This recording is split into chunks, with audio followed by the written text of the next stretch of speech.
എന്റെ ഓർമ്മയിൽ കുറെ ആൾക്കാരുണ്ട്, ഇവരെല്ലാവരും ഇൻഡസ്ട്രിയിലുള്ളവരായിരുന്നു. അതൊന്നും അപ്പൊ തിരിച്ചറിയാനുള്ള കഴിവില്ലായിരുന്നു. Because we was very young, 3-4 years ഒക്കെ ഉള്ളപ്പോഴാണ് ഈ അച്ഛന്റെ സ്റ്റാർഡം ശരിക്കും എൻജോയ് ചെയ്ത് തുടങ്ങുന്ന ഒരു സമയം കൂടിയാണ് അല്ലെ. അങ്ങനെ ഇരുന്ന് ഏറെ ആർട്ടിസ്റ്റുകൾ വരുന്നു, അച്ഛൻ സിനിമകളെ കുറിച്ച് സംസാരിച്ചുകൊണ്ടിരിക്കുന്നു അല്ലെ, ഇത്രയും പേര് കാണാൻ കൊതിക്കുന്ന ഒരു ആരാധക വൃന്ദമുള്ള ഒരു അച്ഛൻ. ഇതൊക്കെ അറിയുമ്പോഴും എവിടേക്കോ ഈ അപ്രതീക്ഷിതമായിട്ടുള്ള വിയോഗമാണ്. വളരെ ചെറുപ്പമാണ്, പ്രത്യേകിച്ച് 7th ആയിരുന്നു അല്ലെ, ആർവൈ ശേഷി 9th ആ ഒരു കാലഘട്ടത്തിൽ കൂടിയാണ്. ഈ എന്താണ് സംഭവിക്കുന്നതെന്ന് തിരിച്ചറിയാൻ സമയം എടുക്കുന്നതിനേക്കാൾ മുമ്പുണ്ടായ ഒരു വിയോഗം കൂടിയാണ് അല്ലെ. നൽകുന്ന ഒരു അടി ഭയങ്കര ഒരു ഷോക്കാണ്. പക്ഷെ അതിലൊക്കെ ത്രൂ ഔട്ട് ദാറ്റ് നമ്മളെ കൊണ്ടുപോയത് ഞങ്ങളുടെ അമ്മയുടെ ഒരു വിൽ പവർ തന്നെയായിരുന്നു. നമുക്ക് അച്ഛൻ ഇല്ല എന്നുള്ളത് എന്നും അതൊരു മിസ്സിങ്, ഇപ്പോഴും 22 വർഷമായി ഇപ്പോഴും അതൊരു വലിയ മിസ്സിങ് ആണ്. പക്ഷെ നമ്മളെ ഒരിക്കലും അത് ലൈഫിൽ അതിനെക്കുറിച്ചുള്ള ഡിഫിക്കൽട്ടീസിനെ കുറിച്ച് ഒരിക്കലും ഞങ്ങളെ അറിയിച്ചിട്ടില്ല. It's a will power. And നമ്മുടെ കൂടെ നിന്നിട്ടുള്ളത് സുരേഷ് ഗോപി അങ്കിളും സുരേഷ് കുമാർ അങ്കിളാണ്. സോ ഇന്ന് നമുക്കൊപ്പം മൈൽ സ്റ്റോണിന്റെ ഒപ്പം വിശേഷങ്ങളായിട്ട് ഇരിക്കുമ്പോൾ എടുത്തു പറയേണ്ട ഒരു കാര്യം കൂടിയാണ്. കാരണം പ്രത്യേകിച്ച് നമ്മുടെ ഒരു ഫാമിലി അംഗം കൂടിയാണ്, പ്രത്യേകിച്ച് അതുപോലെ തന്നെ സുരേഷ് ഏട്ടനും. ഈ അച്ഛന്റെ വിയോഗത്തിലും അല്ലെങ്കിൽ പ്രധാനമായിട്ട് പെങ്ങളുടെ ഒരു കല്യാണം വരുന്ന സമയത്താണെങ്കിലും അച്ഛന്റെ സ്ഥാനത്ത് നിന്ന് അല്ലെ, സുരേഷ് ഏട്ടനാണെന്നുണ്ടെങ്കിലും രാജി ചേച്ചിയാണെന്നുണ്ടെങ്കിലും ഒക്കെ ഒപ്പം നിന്ന് കണ്ട അതാണ് ആ സ്ഥാനം. മമ്മൂക്കയാണെന്നുണ്ടെങ്കിലും ഒപ്പം മാനേജ് ചെയ്ത് അങ്ങനെ ഒരു സാന്നിധ്യം അവിടെ. ഈ വിയോഗം അല്ലെങ്കിൽ നിങ്ങൾക്ക് ഒരു മിസ്സിംഗ് ഒരു രീതിയിൽ വരുത്തരുതെന്നുള്ളൊരു ദൃഢനിശ്ചയം ഉണ്ടായിരുന്നു. അത് അച്ഛന്റെ ബ്ലെസ്സിങ്സ് ആയിട്ട് തന്നെയാണ് കരുതുന്നത്. അച്ഛൻ എന്തുമാത്രം അവരുമായിട്ട് റിലേഷൻഷിപ്പ് മെയിൻറ്റെയിൻ ചെയ്തിരുന്നു എന്നുള്ളതിന്റെ ഒരു റിഫ്ലക്ഷൻ ആയിട്ടാണ് ഞങ്ങളത് കാണുന്നത്. പിന്നെ സുരേഷ് ഗോപി അങ്കിളുടെ കാര്യത്തിൽ പ്രത്യേകം പറയണമെങ്കിൽ സുരേഷ് ഗോപി അങ്കിൾ ഇങ്ങനെയാണ്. പിന്നെ ഇപ്പോൾ എനിക്ക് മാത്രമല്ല, ഞങ്ങൾക്ക് മാത്രമല്ല, പേഴ്സണലി അല്ല, സുരേഷ് ഗോപി അങ്കിളുടെ കൂടെ പല ചാരിറ്റി വർക്ക്സ് ചെയ്യുന്ന ആൾക്കാരുണ്ട് സുരേഷ് ഗോപി അങ്കിൾ. അത് അങ്കിൾ ഒന്നും കണ്ടിട്ടൊന്നുമല്ല. He's generally like that. It's very ഇൻഡസ്ട്രിയിലിരുന്ന് ഇങ്ങനെ ഒരു സോളിനെ കാണുന്നത് ഭയങ്കര അപൂർവമാണ് എന്നുള്ളതാണ്. ഞങ്ങൾ മൈൽ സ്റ്റോൺ മേക്കേഴ്സിന്റെ സുരേഷ് ഗോപി അദ്ദേഹത്തെ വെച്ചിട്ട് ഒരു ഫാൻസ് മീറ്റ് വെച്ചിട്ടുണ്ട്. തീർച്ചയായിട്ടും പ്രതീക്ഷിച്ച ഒരു സാന്നിധ്യം ഉറപ്പായിട്ടും വരേണ്ട പരിപാടിയായിരുന്നു. ഞാൻ നാട്ടിലില്ലായിരുന്നു, ഞാൻ ദുബായിലായിരുന്നു. അവിടെ ഇച്ചിരി പരിപാടിയൊക്കെ ആയിട്ട് നിൽക്കുമായിരുന്നു, അതുകൊണ്ട് വരാൻ പറ്റാതെ. ഇനി ഒരു പരിപാടി വെക്കുമ്പോൾ ഡെഫിനറ്റ്ലി അന്നൊരു പക്ഷെ വന്നിരുന്നെങ്കിൽ ഞങ്ങൾക്ക് കിട്ടാവുന്ന ഒരു പക്ഷേ അന്ന് ആ ഫാൻസ് മീറ്റ് കണ്ടുകൊണ്ടിരിക്കുന്ന പ്രേക്ഷകർ കിട്ടുന്ന ഏറ്റവും വലിയ നല്ലൊരു മൊമെന്റ് കൂടിയായി പോയേനെ എന്നുള്ളതാണ്. എനിക്കായിരുന്നു മിസ്സിംഗ്. സുരേഷ് ഗോപി അങ്കിളിന് അതൊരു മിസ്സിംഗ് അല്ല, എനിക്കതൊരു വലിയ മിസ്സായി പോയി. നാട്ടിലില്ലായിരുന്നു, ഇല്ലെങ്കിൽ ഞാൻ ഉറപ്പായിട്ടും വന്നതാണ്. ഈ പലപ്പോഴും രതീഷ് എന്നൊരു താരോദയത്തിന് പറയുമ്പോൾ തന്നെ ഈ വരുന്ന കൂടുതലും ഐവിശേഷി ചിത്രത്തിലൂടെയാണ്. അത് ശ്രദ്ധിച്ച പടം എന്നുള്ള തുഷാരം കൂടിയാണ്. ഈ ഒപ്പം തന്നെ ഈ വളർച്ചയുടെ ഒപ്പം തന്നെ എടുത്ത് പറയുന്ന ഒരു കാര്യമുണ്ട്, ജയൻ എന്ന അദ്ദേഹത്തിന്റെ അസാന്നിധ്യം കൂടി കുറേയേറെ സാധ്യതകൾ വന്നു എന്നുള്ളത്. ഇത്തരത്തില് ആ സമയത്ത് ഒരു ചർച്ചകൾ അല്ലെങ്കിൽ ഈ വിശേഷങ്ങളൊക്കെ അച്ഛൻ പങ്കുവച്ചിട്ടുണ്ടോ?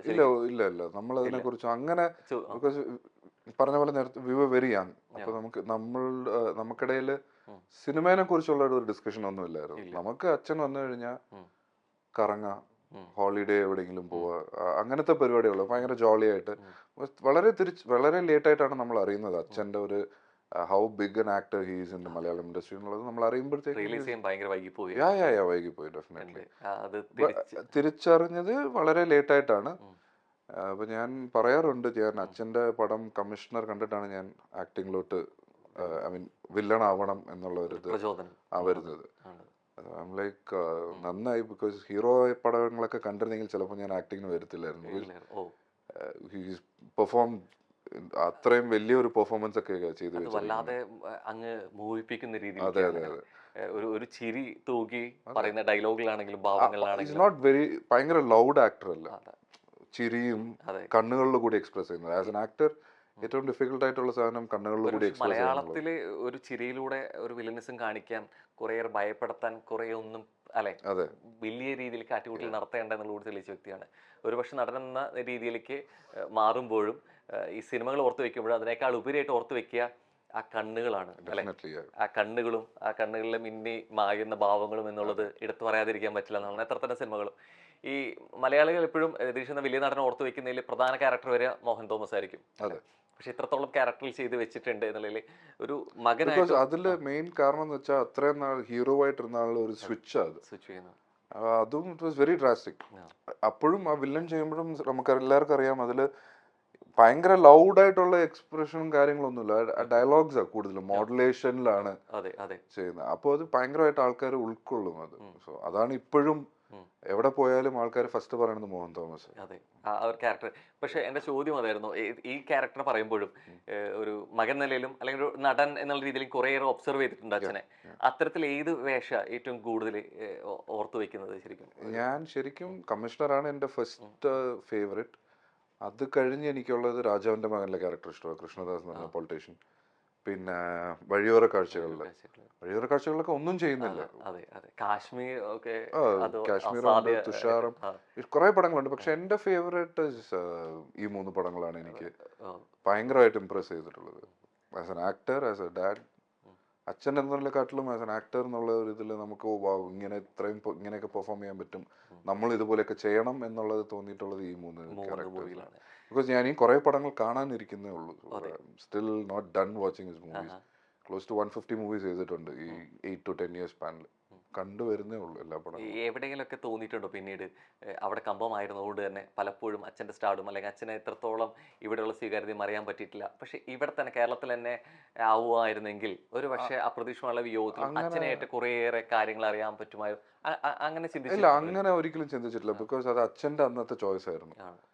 അച്ഛൻ ഒരിക്കലും അച്ഛൻ ചെയ്തിട്ടുള്ള ഓരോ ചോയ്സസിലും അച്ഛന് റിഗ്രറ്റ്സ് ഇല്ല. So I am happy in that way that he lived his life. There was no regrets for him. So ആ ജേർണിയിൽ അച്ഛൻ്റെ ഇതിൽ നമുക്കും കൂടെ ആസ് എ സൺ ഓർ നിങ്ങളുടെ സിബ്ലിങ്സ് എല്ലാവർക്കും we are only proud and happy about how it was. അല്ലാതെ നമുക്ക് ഒരിക്കലും കേരളത്തിലായിരുന്നെങ്കിൽ ചിലപ്പോ നമുക്ക് ഇച്ചിരി കൂടെ നല്ലതായിരുന്നു അങ്ങനെ ഒന്നും തോന്നിയിട്ടില്ല. ഈ അദ്ദേഹത്തിന്റെ മരണത്തെ കുറിച്ച് സംസാരിക്കുമ്പോഴും വിദേശ നടനെ കുറിച്ച് സംസാരിക്കുമ്പോഴും ഈ മക്കളെ കുറിച്ച് പറയുന്നത്, പക്ഷെ പലപ്പോഴും ഈ അമ്മയുടെ വിയോഗം പലപ്പോഴും അറിഞ്ഞിട്ടില്ല. പ്രത്യേകിച്ച് ഒരു 4 പേര് സഹോദരങ്ങൾ എന്നുള്ള രീതിയിലേക്ക് ഇനി എന്ത് എന്നുള്ള ചോദ്യചിഹ്നം സ്വാഭാവികമായിട്ട് വന്നിട്ടുണ്ട്. അവിടെ എവിടേക്കോ ഒരു സഹോദരനായിട്ടും ഒപ്പം തന്നെ ഒരു അച്ഛനായിട്ടും നിൽക്കേണ്ടി വന്നിട്ടുണ്ട്. അത് ടോട്ടലി അൺഎക്സ്പെക്റ്റഡ് ആയിരുന്നു. ബട്ട് സർട്ടൻ സിറ്റുവേഷൻസ് നമ്മളെ റിയാക്ട് ചെയ്യിപ്പിക്കും. Like you have to face the reality എന്നുള്ളത്. ആൻഡ് എൻ്റെ ഏറ്റവും വലിയ സ്ട്രെങ്ത് എന്ന് പറയുന്നത് ഞങ്ങൾ സിബ്ലിങ്സ് തന്നെയാണ്, എൻ്റെ സിബ്ലിങ്സ് തന്നെയാണ്. എന്നെ ഒരാളായിട്ട് എനിക്ക് ആ റെസ്പോൺസിബിലിറ്റി എടുക്കേണ്ടി വന്നില്ല. ഞങ്ങൾ 4 പേരും ഭയങ്കര അണ്ടർസ്റ്റാൻഡിങ്. ശരിക്കും താഴെയാണ് അല്ലെങ്കിൽ എൽഡർ ആയിട്ട് ഒരാൾ ചെയ്യട്ടെ എന്നൊന്നും വിചാരിച്ചു അത് വന്നിട്ടില്ല. അതാണ് ഞാൻ പറയുന്നത്. സോ ആ ഞങ്ങൾ തമ്മിലുള്ള ബോണ്ടിങ് ആണ് ഞങ്ങൾ 4 പേരുടെ സ്ട്രെങ്ത്. പിന്നെ നേരത്തെ പറഞ്ഞ പോലെ ഞങ്ങളെ ഗൈഡ് ചെയ്യാൻ സുരേഷ് ഗോപി അങ്കിളും സുരേഷ് കുമാർ അങ്കിളും ഉണ്ടായിരുന്നു ആ സിറ്റുവേഷനിൽ. അത് അവരുടെ അന്നത്തെ ഹെൽപ്പും കാര്യങ്ങളും യു ക്യാൻ നെവർ എക്സ്പ്ലെയിൻ, വേർഡ്സിൽ പറഞ്ഞ് ലിമിറ്റ് ചെയ്യാൻ പറ്റില്ല. അത് ഇപ്പോഴും കണ്ടിന്യൂ ആവുന്നുണ്ട്. ബിക്കോസ് അവരുടെ ഈ 2 വ്യക്തികൾ മാത്രമല്ല, ഞാൻ അവർ 2 പേരെയും പറയുമ്പോൾ അവരുടെ ഫാമിലിയും കൂടെ അവരും. ഇപ്പൊ ഞങ്ങൾ 4 പേരും ഉണ്ടായിരുന്നത് സുരേഷ് ഗോപി അങ്കിളുടെ മക്കളുമായി, സുരേഷ് കുമാർ അങ്കിളുടെ മക്കളുമായി. ഞങ്ങൾ എല്ലാവരും ഞങ്ങൾ ട്രിവാൻഡ്രം ഷിഫ്റ്റ് ആകാൻ കാരണം തന്നെ അതാണ്, അവർ 2 പേരും അവിടെ ഉള്ളതുകൊണ്ട്. അല്ലെങ്കിൽ ഞങ്ങൾ എപ്പോഴും ഇവിടെ ഗോൺ ബാക്ക് ടു തമിഴ്നാട്. ഞങ്ങൾ ചിലപ്പോൾ വരുത്തേയില്ലായിരുന്നു. Maybe it would have happen some time, maybe, അറിയത്തില്ല. അവരുള്ളത് കൊണ്ടാണ് ഞങ്ങൾ ട്രിവാൻഡ്രത്തോട്ട് ഷിഫ്റ്റ് ആയത്. ഈ പലപ്പോഴും അച്ഛന്മാർ ഉള്ള സിനിമയിൽ മക്കൾ വരുന്ന രീതിയിലേക്ക് നമ്മൾ സോകോൾ നെപ്പോ കിഡ്സ് ഒക്കെ എന്ന് വിളിക്കുമ്പോഴും അവരുടെ സാന്നിധ്യത്തിൽ വന്നവരാണ്. ഇപ്പോ പൽവരാജ് അത്തരത്തിൽ വന്നാണെങ്കിൽ പോലും അച്ഛന്റെ സാന്നിധ്യം ഉണ്ടായിരുന്നില്ല. എവിടേക്കോ നമ്മൾ സപ്പോർട്ട് ചെയ്യുന്നുണ്ടെങ്കിൽ പോലും ഈ വഴി അത്രത്തോളം ഈസി ആയിരുന്നില്ല അല്ലെ? നമുക്ക് ആഗ്രഹമുണ്ട്, നമുക്ക് കഴിവുണ്ട്, പക്ഷെ എവിടേക്ക് കുറച്ച് ഡിഫിക്കൽട്ട് ആയിരുന്നു എന്നുള്ളത് ഡെഫിനറ്റ്ലി ഒരു ചാൻസ് ആയിട്ട് കിട്ടാൻ അത് എളുപ്പമായിരുന്നു. അത് ഞാൻ ഒരിക്കലും എനിക്ക് നിഷേധിക്കാൻ പറ്റില്ല. ബിക്കോസ് ഫസ്റ്റ് മൂവി തന്നെ മമ്മൂക്കയുടെ വില്ലനായിട്ട് ചെയ്യാൻ പറ്റിയത് ദാറ്റ്സ് നോട്ട് വെരി ഈസി. അപ്പൊ അത് അച്ഛൻ്റെ ആ ഒരു ഇൻഫ്ലുവൻസും കാര്യങ്ങളും ഉള്ളതുകൊണ്ടാണ്. പിന്നെ അത് കഴിഞ്ഞ് ഇപ്പൊ 10 years ആയി ഞാൻ ക്ലോസ് ടു ഒരു 20 മൂവീസ് ചെയ്തിട്ടുണ്ട്.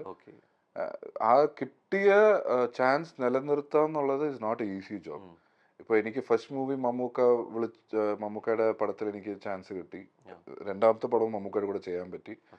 ഇനിയിപ്പോ വീണ്ടും ചെയ്യണമെങ്കിൽ രതീഷിന്റെ മകനെന്നുള്ള ആ ഒരു ടൈറ്റിൽ മാത്രം പോരാ, അത് മാത്രം പോരാ. ഞാൻ എന്റെ കേപ്പബിലിറ്റി അത് എനിക്ക് ചെയ്യാൻ പറ്റിയത് ഈ പടത്തിലാണ്. DNA-ലാണ് എനിക്ക് ചെയ്യാൻ പറ്റിയത്. ബിക്കോസ് ഇതുവരെ എനിക്ക് കിട്ടിയിട്ടുള്ള റെസ്പോൺസിലിരുന്ന് മാറിയുള്ള റെസ്പോൺസാണ് ഞാൻ ചെയ്തിട്ടുള്ള ക്യാരക്ടറിന് കിട്ടാനുള്ളത്. നടൻ നിലയിൽ ഏറ്റവും കൂടുതൽ സംതൃപ്തി നൽകിയത് DNA ആണ്. ഡെഫിനറ്റ്ലി നോ ഡൗട്ട് ഉണ്ട്. അതിന്റെ ഫുൾ ക്രെഡിറ്റ് എനിക്ക് തരേണ്ടത് സുരേഷ് ബാബു സാറിന് തന്നെയാണ്. ബിക്കോസ് ആ പടം ചെയ്തപ്പോൾ ഇത് ത്രൂ ഔട്ട് ഉള്ള ഒരു ക്യാരക്ടർ ഞാൻ ഇതുവരെ ചെയ്തിട്ടില്ല. ഇങ്ങനെ ഒരു ലെങ്തി ക്യാരക്ടർ ഞാൻ ചെയ്തിട്ടില്ല. First time I am doing. അപ്പോൾ ആ ക്യാരക്ടർ ചെയ്യാൻ എനിക്ക് സുരേഷ് ബാബു സാർ തന്ന കോൺഫിഡൻസ്, സെറ്റിൽ പലപ്പോഴും പല ഷോട്ട്സിലും എനിക്ക് തോന്നിയിട്ടുണ്ട്, അയ്യോ നമുക്ക് ചെയ്തത് ശരിയായില്ലല്ലോ, നമുക്ക് ഒന്നുകൂടെ ചെയ്യണം. അപ്പോൾ സുരേഷ് ബാബു സാർ പറഞ്ഞു ഇല്ലല്ലോ അത് ശരിയാ, ഒരിക്കലും പ്രഷർ എടുത്തില്ല. ചില ഷോട്ട്സ് എങ്ങാനും ശരിയായില്ലെങ്കിൽ പുള്ളി മാക്സിമം പറഞ്ഞാൽ പറയും പപ്പ ഒന്നുകൂടെ ചെയ്യാം, നമുക്ക് ശ്രദ്ധിച്ച് ചെയ്യണം, അത്രേ ഉള്ളൂ. അത് പിന്നെ തിയേറ്ററിൽ വരുമ്പോൾ എനിക്ക് നല്ല ടെൻഷൻ ഉണ്ടായിരുന്നു ഇത് എന്താവും. ബിക്കോസ് ഫസ്റ്റ് ടൈമാണ് ഞാൻ ത്രൂ ഔട്ട് ചെയ്യുന്നത്. തിയേറ്ററിൽ നിന്ന് നല്ല റെസ്പോൺസാണ് കിട്ടുന്നത്. എനിക്ക് സസ്പെൻസ് ആയതുകൊണ്ട് എനിക്ക് പലതും പറയാൻ പറ്റില്ല, ക്രൈം ത്രില്ലർ ആയതുകൊണ്ട്. But very happy with the response. മുമ്പ് ദുൽഖർ പറഞ്ഞൊരു കാര്യമുണ്ട്, എനിക്ക് കുറെ നല്ലത് പറയിപ്പിക്കാൻ തന്നെ അപ്പുറത്തേക്ക് വാപ്പ ചെയ്തു വെച്ച കാര്യങ്ങൾക്ക് ദോഷം പറയിപ്പിക്കാതിരിക്കണം എന്നുള്ളതുണ്ട്. ഇത് എവിടേക്ക് ഒരു പ്രഷറാണ് അല്ലെ? കാരണം ഇത്രയും വേഷങ്ങൾ ചെയ്തു വെച്ചൊരു നടൻ ഈ രൂപം കൊണ്ട് കൂടി വരുമ്പോ എവിടേക്കും ഒരു കമ്പാരിസൺ പ്രഷർ ഭാഗത്തുണ്ടാവും അല്ലെ? അച്ഛൻ ചെയ്തു വെച്ച് ഇങ്ങനെയാണ്, ഇനി വരാൻ പോകുന്ന ഇത്തരത്തിലായിരിക്കും എന്നുള്ളത് അല്ലെ? ഇത് ശരിക്കും നൽകുന്നത് ഒരു പ്രഷറാണോ അതോ അതിനേക്കാളേറെ സന്തോഷം? എന്താ കൂടുതൽ സന്തോഷമാണ്, പക്ഷെ അതേപോലെ പ്രഷറുമാണ് ബ്രോ. എന്താ പറയാ, ലൈക്ക് അച്ഛനെ പോലെ ആണെന്ന് പറയുമ്പോൾ നമുക്ക് സന്തോഷമുണ്ട്. അത് പറയുമ്പോൾ തന്നെ അടുത്തത് അവര് പറയണ്ട, നമ്മൾ തന്നെ അത് ഓവർ തിങ്ക് ചെയ്ത് നമ്മൾ തന്നെ തിങ്ക് ചെയ്ത് പ്രഷർ ആവും. Definitely will have to deliver. അവർ അച്ഛനെ പോലെയെന്ന് പറയുമ്പോൾ അവർ നമ്മുടെ അടുത്ത് നിന്ന് എക്സ്പെക്ട് ചെയ്യുന്നതും അച്ഛൻ്റെ ഒരു ലെവൽ ഓഫ് പെർഫോമൻസസും കാര്യങ്ങളൊക്കെയാണ്. പക്ഷേ I try not to imitate അച്ഛൻ്റെ സ്റ്റൈൽ ചെയ്യാൻ പറ്റത്തില്ല. ബിക്കോസ് അങ്ങനെ ചെയ്തു കഴിഞ്ഞാൽ ഇനിയും കൂടുതൽ എക്സ്പെക്ടേഷൻ വരും. സോ എൻ്റെതായിട്ടുള്ള ഒരു സ്റ്റൈലിൽ പുള്ളി ചെയ്തു വെച്ചിരിക്കുന്ന പോലത്തെ ക്യാരക്ടേഴ്സ് ചെയ്യണമെന്നുള്ളൊരു ആഗ്രഹമേ ഉള്ളൂ, not to imitate his style. ഇപ്പൊ ഒരു നെപ്പോ കിഡ് എന്നുള്ളൊരു ഹാഷ്ടാഗ് കൂടെ എടുക്കുന്നതുകൊണ്ട് തന്നെ ഇതിന്റെ അളവ് കുറെ കൂടി കൂടും അല്ലെ? പ്രത്യേകിച്ച് എന്നുള്ള രീതിയിലേക്ക് ഒരു എൻട്രി കുറെ കൂടി ഈസി ആണെന്നുണ്ടെങ്കിൽ ഈ വിമർശനത്തിന്റെ കട്ടി കുറച്ച് കൂടുന്നു പറയും അല്ലെ? എടുത്തടിച്ച് പറയും അത് അങ്ങനെ വന്നതല്ല, അങ്ങനെ കിട്ടിയത് ചാൻസ് ഇല്ല എന്നുള്ളത്. തുടക്കാലത്ത് ഗംഭീരമായിട്ട് അത് കേൾക്കേണ്ടി വന്നിട്ടുണ്ട്. ഇത് എപ്പോ മുതലാണ് ഇത് തരണം ചെയ്ത് ഫേസ് ചെയ്യേണ്ടി വരുന്നു എന്നുള്ള സിറ്റുവേഷൻ ഉണ്ടെങ്കിൽ ഇനിഷ്യലി ഫസ്റ്റ് ആയിട്ട് എനിക്ക് ക്രിറ്റിസിസം കിട്ടിയപ്പോ I was very down. Because I'm not used to it. First of all, ഞാൻ ഒരു പബ്ലിക് ആയിട്ടുള്ള ഒരു പ്ലാറ്റ്ഫോമിൽ തന്നെ I'm not used. ഞാൻ സ്റ്റാർ കിഡ് ആണെങ്കിൽ പോലും I'm not used to all of this. അങ്ങനെയുള്ളപ്പോൾ എനിക്ക് ഫസ്റ്റ് ആയിട്ട് ഒരു പടത്തിൽ കിട്ടിയ ക്രിറ്റിസിസം പുറത്ത് പറയാൻ പറ്റത്തില്ല, ഒരിക്കലും പറയാൻ പറ്റില്ല. ഇപ്പോഴും എവിടെയെങ്കിലൊക്കെ കാണും. സെക്കൻഡ് മൂവി, ഫസ്റ്റ് മൂവിക്ക് എനിക്ക് നല്ല ഇതായിരുന്നു. പിന്നെ ഫോർ ദ നെക്സ്റ്റ് മൂവി വാക്കുകൾ ഐ കനോട്ട് സേ, ബിക്കോസ് അത്രയ്ക്കും പബ്ലിക്ലി അങ്ങനെയൊന്നും പറയാൻ പാടില്ല നമ്മൾ ഒരിക്കലും. But I was very down. Then I understood, okay, he's got his perspective or he's got his voice. He can say that. Not directly. It's a comment. അപ്പോൾ അത് എന്നെ അത് ബാധിക്കാൻ പാടില്ല, especially as an actor. We are very private life ഒന്നുമില്ല നമുക്ക്. നമുക്ക് ഒരാൾ നമ്മളുടെ അടുത്ത് വന്ന് പടം കൊള്ളാം അല്ലെങ്കിൽ നിങ്ങളുടെ ക്യാരക്ടർ കൊള്ളാം എന്ന് പറയുമ്പോൾ വി ആർ വെരി ഹാപ്പി. അതുപോലെ തന്നെയാണ് when you get A negative review also learn from it.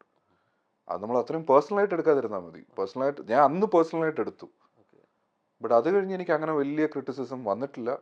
വന്നാലും I will be okay with it. I am very open for both. ഈ പ്രതികരണങ്ങൾ എന്നുള്ളത് ഒപ്പം ഈ നടൻ പറയുന്നതിൻ്റെ ഒപ്പം തന്നെ നടന്മാരെ കുറിച്ച് തന്നെ സിനിമകളെ കുറിച്ച് രണ്ട് രീതിയിലേക്ക് വരാം അല്ലെ? DNA ഇപ്പോൾ ചർച്ച ചെയ്യപ്പെടുന്നത് അതിന്റെ വിജയപരാജയങ്ങളിലോ അതിന്റെ സിനിമയുടെ കണ്ടന്റിനെ കുറിച്ചുള്ള അതിനപ്പുറത്തേക്ക് അതിന്റെ പ്രൊമോഷനുമായി ബന്ധപ്പെട്ട ആ വിഷയത്തെ ഒരു വിവാദത്തെ ചൊല്ലിയാണ് അല്ലെ? അഷ്കറും അല്ലെ? അപ്പോൾ പ്രത്യേകിച്ച് നായകൻ രണ്ടുപേരും ഇരിക്കുന്ന സമയത്തായിരുന്നു അത്തരത്തിലൊരു ചോദ്യം വരുന്നു, പരാമർശം വരുന്നു. ഇത് ഏതെങ്കിലും തരത്തിൽ ഒരു കോ ആക്ടർക്ക് അത്തരത്തിലൊരു അനുഭവം വരുന്നു, ചോദ്യം നേരിടേണ്ടി വരുന്നു? എസ്പെഷ്യലി നമ്മൾ എല്ലാവരും ഇൻഡസ്ട്രിയിലുള്ള ആൾക്കാർ, you guys supporters in a lot of ways. We also support you guys in a lot of ways. അപ്പോൾ അങ്ങനെയുള്ള ഒരു മീഡിയം വന്നിട്ട് അതിലുള്ള ഒരു ആങ്കർ ഒരിക്കലും അങ്ങനത്തെ ഒരു ക്വസ്റ്റ്യൻ ചോദിക്കരുത്. You can create controversies, but ഒരാളുടെ അടുത്ത് പേഴ്സണലി അങ്ങനെ ചോദിക്കാൻ പാടില്ല. It's so wrong to ask a question like that. എനിക്ക് തോന്നുന്നത് ഇവിടെ മാത്രമേ ഇങ്ങനെയൊക്കെ നടക്കത്തുള്ളൂ എന്ന് തോന്നുന്നു. പുറത്തൊന്നും I don't think people come up with questions like this. Because നമ്മൾ ഒരാളെ ടാർഗറ്റ് ചെയ്ത് ചോദിക്കുന്നത്, she's very specifically asking Hannah. So അങ്ങനെ ഉള്ളപ്പോൾ എൻ്റെ പേഴ്സണൽ ഇത് you shouldn't have reacted there because it's a very substandard question. അങ്ങനെ ഉള്ളപ്പോൾ you should have just walked out from there. ഞാൻ ഹന്നയുടെ അടുത്ത് പറഞ്ഞായിരുന്നു, we spoke about it. But momentarily നമ്മൾ എന്ത് ചെയ്യും, റിയാക്ട് ചെയ്ത് പോകും. ഇപ്പൊ നമ്മൾ സംസാരിച്ചുകൊണ്ടിരിക്കുമ്പോൾ നിങ്ങൾ ചോദിക്കുന്ന ക്വസ്റ്റ്യനെ മൊമെന്ററി ആയിട്ട് റിയാക്ട് ചെയ്യുന്നത്. നമ്മളൊരു സെക്കൻഡ് തോട്ടിലോട്ട് പോകില്ല.